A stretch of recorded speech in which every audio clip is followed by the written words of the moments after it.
assistindo esse, mas ela adora Netflix. Ah, bom. Agora eu assinei mais outro negócio agora, tal do Spotify. Spotify, Ah, o de música. de música. Ah, por que você assinou, Dani?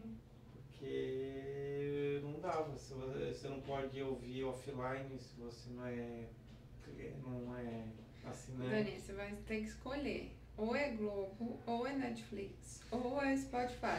Mas agora é tudo assinatura. E não vai ter até os 3. Não tô brincando. Não, eu fiz o plano familiar pra minha esposa também ter. Mais uma razão, deleta o Globo então.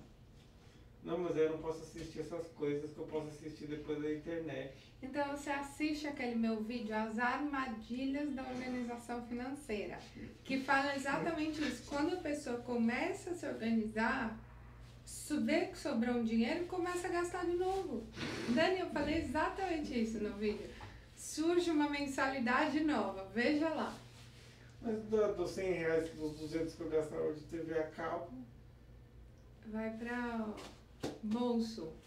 É. Pra você ir mais pra Águas de Lindóia e fazer outras coisas mais legais que assistir a Globo.com. O Spotify eu nem aproveitei os 7 dias grátis, eu já fiz a conta familiar no dia seguinte. E ela, quanto é a conta familiar?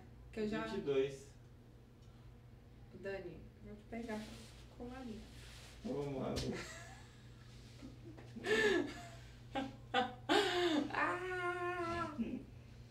Como estrangular o Dani em 90 segundos. Ele tá vendo.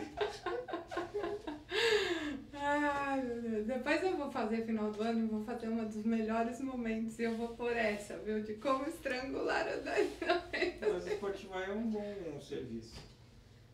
É ótimo, é uma empresa estrangeira, uma plataforma cheia de tecnologia. Eu não tenho nada contra o Spotify, eu só acho que você pode ouvi-lo de graça com 30 segundos de comercial. Você não precisa ouvir offline.